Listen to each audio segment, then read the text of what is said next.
Hello everyone, welcome again. Today we are going to start a new unit that is solid state chemistry. जिसमें हम पढ़ेंगे solid state क्या होता है, characteristics of solids and types of solids. तो आइए चलते हैं कंप्यूटर स्क्रीन पर। तो सबसे पहले पढ़ते हैं सॉलिड स्टेट होता क्या है। Solid state it is the state of matter in which the intermolecular forces are very strong and interstitial spaces between the constituent particle is very small. That is why they have a definite shape and volume. तो solid state होता क्या है। State of matter, तो states of matter 5 हैं। Solid, liquid, gas, plasma और Bose Einstein condensate. और उसमें से एक जो स्टेट ऑफ मैटर है वो है सॉलिड स्टेट। तो सॉलिड स्टेट होती क्या है, intermolecular forces are very strong. जो मालिक्यूल हैं कॉन्स्टिट्यूएंट पार्टिकल, उनके बीच में जो इंटरमॉलिक्यूलर फोर्सेज होती हैं उन पार्टिकल के बीच में वो बहुत ज़्यादा स्ट्रॉन्ग होती है, मजबूत होती है। और interstitial space between the constituent particle is very small. और उनके बीच में जो गैप रह जाता है, खाली जगह रह जाती है, वो बहुत कम होती है। मीन जो पार्टिकल्स हैं वो बहुत ज़्यादा टाइटली बाउंड होते हैं, पैक्ड होते हैं, क्लोजली पैक्ड होते हैं। इसलिए सॉलिड्स की क्या होती है, डेफिनेट शेप होती है और वॉल्यूम होता है। Definite shape mean fixed shape, शक्ल होती है, और वॉल्यूम होता है। इसके बाद है characteristics of solid. Characteristics of solid क्या होती है, उसे पहचानते हैं या उनकी खासियतें क्या है। They have high density than liquid and gases. तो उनकी डेंसिटी बहुत ज़्यादा हाई होती है। डेंसिटी होती है mass into mass upon volume, mean mass की रेशो वॉल्यूम पे। मीन्स कितने वॉल्यूम में कितना ज़्यादा मास पैक किया गया है। तो यहाँ पे सॉलिड में क्या होती है, हाई डेंसिटी होती है। मीन्स कम वॉल्यूम में बहुत ज़्यादा मास पैक किया होता है, कम वॉल्यूम में बहुत ज़्यादा मास होता है, मीन्स हैवी होता है। स्मॉल पीस जो है सॉलिड का वो हैवी होता है as compare to liquid and gases. एक पार्ट हम चूज़ करें तो उसमें क्या होगा, सॉलिड की डेंसिटी सबसे ज़्यादा हाई होगी। They have low compressibility, they are not compressed.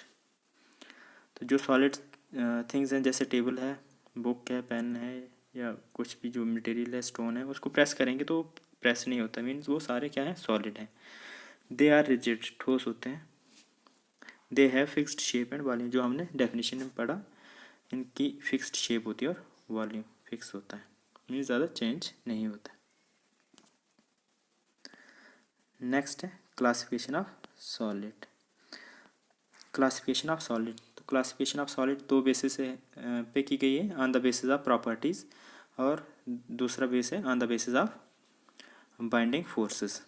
तो पहली क्लासिफिकेशन जो है सॉलिड की, on the basis of property. तो classification of solids on the basis of property. Solids जो है क्लासीफाई किए हैं दो क्लासेस में, crystalline solid and amorphous solid. तो क्रिस्टलाइन सॉलिड और एमॉर्फस सॉलिड्स। क्रिस्टलाइन सॉलिड्स क्या होते हैं, क्रिस्टलाइन सॉलिड्स, ये मैंने टेबल बनाया है, डिफरेंस दिखाया है इनका, क्रिस्टलाइन और सॉलिड क्रिस्टलाइन सॉलिड और एमॉर्फस सॉलिड्स के बीच में। तो पहले क्रिस्टलाइन सॉलिड क्या होता है, ordered arrangement of constituent particles. इसमें क्या होता है, ordered arrangement of constituent particle. जो कॉन्स्टिट्यूएंट पार्टिकल उनका ऑर्डर्ड अरेंजमेंट होता है। और एमॉर्फस सॉलिड्स में क्या होता है, random arrangement of constituent particle. तो कॉन्स्टिट्यूएंट पार्टिकल क्या है, atom, molecules, ion, atom, molecules and ion. तो कॉन्स्टिट्यूएंट पार्टिकल एटम भी हो सकते हैं, मॉलिक्यूल्स भी हो सकते हैं, और आयन्स भी हो सकते हैं, जिनकी पैकिंग होती है। तो इसमें जो क्रिस्टलाइन सॉलिड है, इसमें क्या होता है, ऑर्डर्ड अरेंजमेंट होता है, मीन्स फिक्स्ड, कोई पैटर्न होता है, कोई सिमेट्री होती है जो कॉन्स्टिट्यूएंट पार्टिकल पैक किए जाते हैं। लेकिन जो अमॉर्फस सॉलिड्स हैं उसमें random, means chaos, not definite, not symmetrical arrangement of constituent particle, means उनका कोई सिमेट्री नहीं होती है। जो पार्टिकल पैक होते हैं रैंडमली अरेंज्ड होते हैं।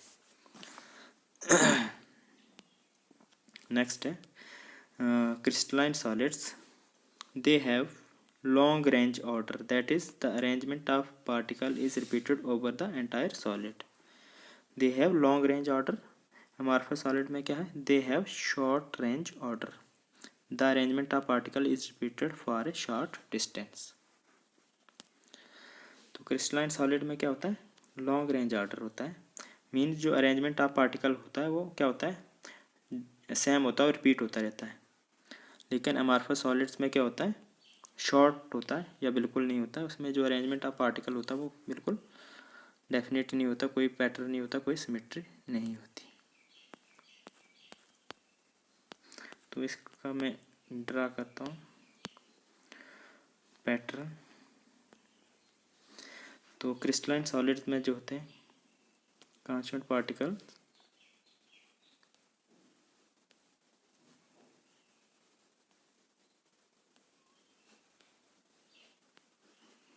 क्लोजली पैक्ड,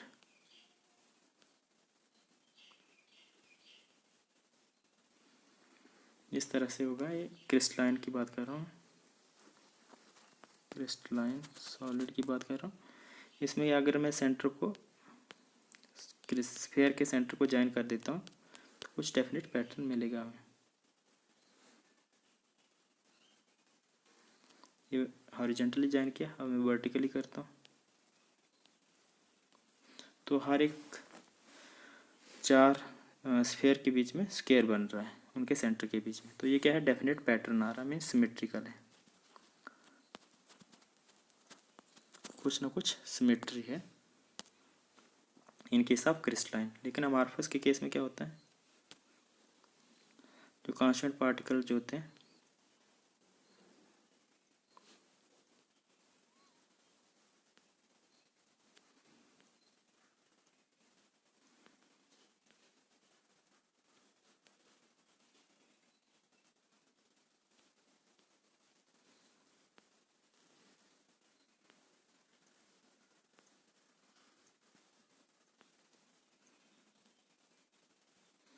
तो इस तरह से अमॉर्फस के केस में होता है, अमॉर्फस सॉलिड में। तो अगर मैं इनके सेंटर को ज्वाइन करता हूँ स्फीयर के सेंटर को तो कोई डेफिनेट पैटर्न नहीं मिलता मुझे,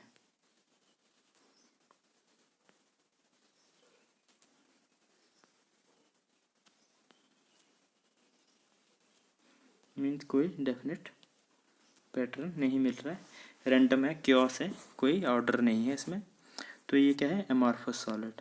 तो अमॉर्फस सॉलिड में जो कांस्टेंट पार्टिकल जो होते हैं पैक होते हैं उसमें कोई डेफिनेट पैटर्न नहीं होता है, अरेंजमेंट नहीं होता है। ये थे, इसलिए क्रिस्टलाइन सॉलिड में क्या होता है, लॉन्ग रेंज ऑर्डर होता है और अमॉर्फस में शॉर्ट रेंज ऑर्डर होता है। नेक्स्ट डिफरेंस है क्रिस्टलाइन और सॉलिड के बीच में, क्रिस्टलाइन सॉलिड और अमॉर्फस सॉलिड के बीच में, they give sharp cleavage that is plane surface when broken into two pieces, when broken into two pieces they give sharp cleavage that is plane surfaces when broken into two pieces। तो crystalline solid को जब हम काटते हैं तो जो नए face निकलते हैं उसमें वो क्या होते हैं, प्लेन सरफेस होते हैं, मीन्स कोई रफनेस नहीं होती है, बिल्कुल स्मूथ सरफेस निकलते हैं कट करने के बाद, क्लीव करने के बाद। लेकिन अमॉर्फस सॉलिड्स में क्या होता है, they give a regular cleavage that is rough surface when broken into two pieces. जब अमॉर्फस सॉलिड्स को कट किया जाता है तो उनके जो न्यू सरफेस निकलेंगे कट करने के बाद वो क्या होते हैं, रफ होते हैं, इरेगुलर होते हैं, प्लेन नहीं होते हैं। ये भी डिफरेंस है इनके बीच में। नेक्स्ट है, they are rigid and incompressible. Crystalline solid क्या होते हैं, रिजिड होते हैं और इनकम्प्रेसिबल। रिजिड मीन स्ट्रॉन्ग, मजबूत, ठोस होते हैं, और इनकम्प्रेसिबल मीन कंप्रेस नहीं किए जाते हैं। जैसे मैंने पहले एग्जांपल बताई, टेबल की बताई आपको, स्टोन की बताई, जो सॉलिड है वो कंप्रेस नहीं होते हैं। लेकिन अमॉर्फस सॉलिड्स क्या होते हैं, they are not much rigid and may be compressible to some extent. तो अमॉर्फस सॉलिड्स जो होते हैं दे आर नॉट मच, उतने ज़्यादा ठोस मजबूत नहीं होते हैं और ना ही उतने ज़्यादा स्ट्रॉन्ग होते हैं, और थोड़े से कुछ एक्सटेंट के लिए, कुछ हद के लिए वो क्या होते हैं, कंप्रेस हो जाते हैं। नेक्स्ट जो है, amorphous solids are anisotropic. Amorphous solids are anisotropic, ये इंपॉर्टेंट है। An isotropic mean same physical properties, an iso mean इसका antonymous means different physical properties. और एमॉर्फस सॉलिड्स क्या होते हैं? Isotropic means same physical properties. तो पहले क्रिस्टलाइन सॉलिड्स का करते हैं। They are anisotropics anisotropic in nature, that is different physical properties along different direction mean x axis, along x axis, y axis and z axis, जो भी directions हैं उनके along सब property differ करेंगी in case of amorphous crystalline solids। तो इसमें क्या है? physical property like refractive index, resistance, electrical conductivity etc. जो भी physical properties हैं वो different होंगी along different axis in different directions। In case of amorphous solids, same physical properties in all direction, same physical properties in all direction, that is refractive index, resistance and electrical conductivity। क्या होता है? सारी physical property along all axis mean X axis, Y axis, Z axis के along ये same रहती है in case of amorphous solid। Next है they have definite melting point and heat of fusion। they have definite melting point and heat of fusion in case of amorphous crystalline solid they have definite melting point and heat of fusion। तो crystalline solids जब melt किए जाते हैं, heat किए जाते हैं, तो क्या होता है? इनका मेल्टिंग पॉइंट और हीट ऑफ फ्यूजन जो है शार्प आता है। मीन्स कुछ डेफिनेट टेम्परेचर होता है, फिक्स्ड वैल्यू ऑफ टेम्परेचर होती है जिसमें ये डायरेक्टली कन्वर्ट हो जाता है सॉलिड टू लिक्विड। किसी भी हम सॉलिड को हीट करेंगे तो एक डेफिनेट टेम्परेचर आएगा, वहाँ पे वो कन्वर्ट हो जाएगा लिक्विड। जब भी लिक्विड का कोई भी पार्टिकल उस टेम्परेचर को अटेन करेगा तो वो डायरेक्टली कन्वर्ट हो जाएगा लिक्विड में। तो ये कर्व जो है ये सॉलिड के लिए है, ये वाली कर्व लिक्विड के लिए है। ये जो पॉइंट है इस टेम्परेचर पे आ रहा है, ये जो है इसका मेल्टिंग पॉइंट है। जब सॉलिड को हीट किया गया तो इस टेम्परेचर पे ये कन्वर्ट हो गया लिक्विड में। तो टेम्परेचर वर्सेस टाइम जो हमने ग्राफ प्लॉट किया है, टेम्परेचर इस एक्सिस के अलॉन्ग इंक्रीज कर रहा है, टाइम यहाँ पे। तो विद टाइम क्या हो रहा है? सॉलिड एक टेम्परेचर पे है और वहाँ पे कन्वर्ट हो जाता है टू द लिक्विड स्टेट। और ये शार्प होता है मीन्स पॉइंट ऑफ टेम्परेचर होता है, कुछ गैप नहीं रहता है। मीन्स शार्प टेम्परेचर पे कोई रेंज नहीं रहती टेम्परेचर। लेकिन इन केस ऑफ amorphous सॉलिड्स क्या होता है? They do not have definite melting point and heat of fusion. तो हीट ऑफ फ्यूजन और मेल्टिंग पॉइंट जो है इंटर रिलेटेड है। वो जो हीट चाहिए उसको फ्यूज़ करने के लिए मीन मेल्ट करने के लिए वही होती है heat of fusion. Melting fusion का मतलब होता है मेल्ट करना, पिघलाना। तो इन केस ऑफ amorphous सॉलिड्स क्या होता है? सेम ग्राफ प्लॉट किया है टेम्परेचर और टाइम के बीच में। इसमें क्या है? जब सॉलिड को हीट किया गया तो कुछ टाइम के लिए ये सॉलिड रहा, फिर जब टेम्परेचर एक रेंज पे पहुंचा जहाँ से ये मेल्ट होना शुरू हो गया, फिर कुछ रेंज के लिए सॉलिड लिक्विड रहा कुछ रेंज के लिए, और उसके बाद फिर से लिक्विड फॉर्म में आ गया कम्प्लीटली। तो ये जो रेंज है यहाँ से सॉलिड लिक्विड, ये जो है ये यहाँ इस टेम्परेचर से स्टार्ट हुई थी और इस टेम्परेचर तक गई। मीन ये रेंज ऑफ टेम्परेचर होगी, हो सकता है 5 डिग्री सेल्सियस हो, 10 डिग्री सेल्सियस हो।